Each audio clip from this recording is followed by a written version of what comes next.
I know that I've been pretty quiet on the Facebook Lives lately. I'm just messaging with Tarisi as well.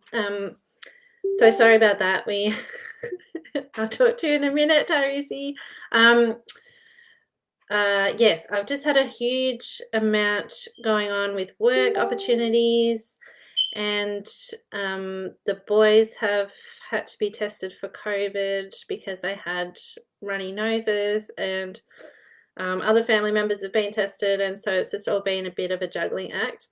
Um, but yeah, we're all in the clear, and so I'm starting to get organised for next week's wellness challenge, which I am doing collaboratively with Tara Darlington, who I've referred to a fair bit on my Facebook over the last 12 months because she has been a mentor to me as I come out of maternity leave and get back into work. And I wrote a post about that yesterday on LinkedIn and have shared that across too. So if you're interested in what I've done with Tara in the past, then you can have a look at that and that'll give you some ideas. But I think that, and I hadn't even remembered that this is the time of year when DECRA reports come out for anyone who's in Australia, but there are so many people who are having to deal with their their own responses to assessor reports from DECRA applications.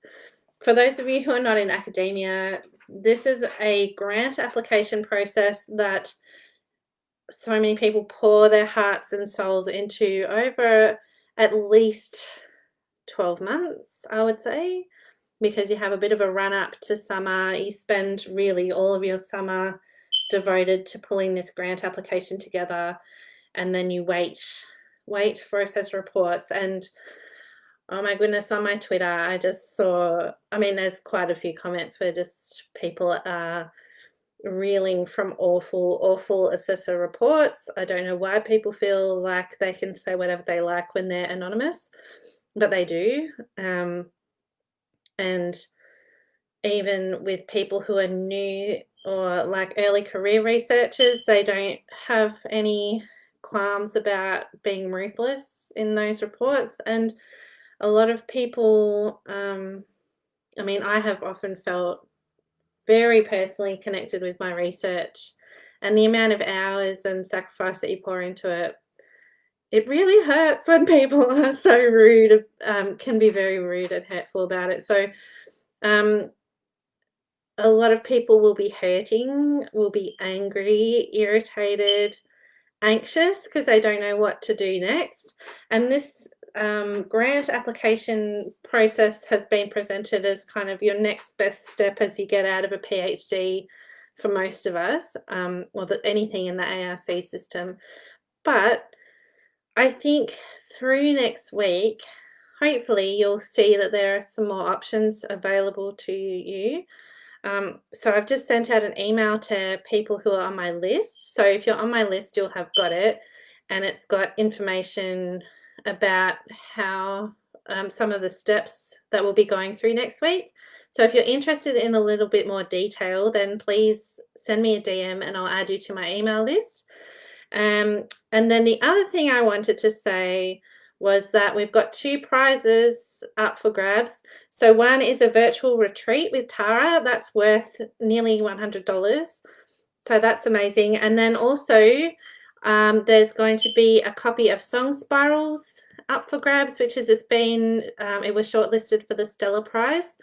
So what you need to do to get one of those prizes, to be in the running, is comment on every single video from next week that we put up. We'll be doing it live from the Create Your Past page, and show you that you've engaged with what has been talked about, and then you'll be in the draw for these prizes, and I'll announce them on the Monday after the so what will be, we're finishing on the 3rd, 4th, 5th, 6th. I'll announce the winner on the 6th of July, or winners. So I'll do those two prizes separately. So yeah, so you can either have a retreat or have a really interesting book to read. And yeah, it really does sound like an amazing book. I might recommend it to my book group, which I need to get in touch with Fiona Fulton about. So that's the update. And yes, I'm sorry to anyone who I haven't been in touch with, who I should have been in touch with over the last few weeks, but it has been a little bit crazy. But hopefully you're all doing well, or as well as can be expected. I think the stuff I've just talked about with the DECRA and people feeling deflated, frustrated, is going to be applicable to a lot of people in a lot of different industries at the moment. We've just had the guts ripped out of the ABC here, the Australian Broadcasting Company. So people have lost their jobs or being moved to different offices and locations and having to rethink their career trajectory there. Lots of people are having to rethink things, and we often get told, if you do this, then you will achieve this. And there are certain goals that you can meet, and then you'll achieve the bigger result at the end. But a lot of us are finding that we've done the slog, we've done everything that we've been told to do, and we're still not getting to that end point that we thought we would reach. So we might just have to do some reimagining of what life is going to be like, and rethink that a little bit. So I'm hoping that everyone will find this a really useful moment to pause and think creatively about what they can do next. That's it from me for now. Feel free to get in touch if you have any questions, comment below or send me a message. I know some of you have signed up already through the Facebook post that I've been putting up advertising the wellness challenge, but feel free to just shoot me a message and say, please add me to the email list so you get updates about things that are coming up. But take care, and I'll be in touch soon. Banaka Tarisi, I'll talk to you in a minute because I'm going to get off now. Bye.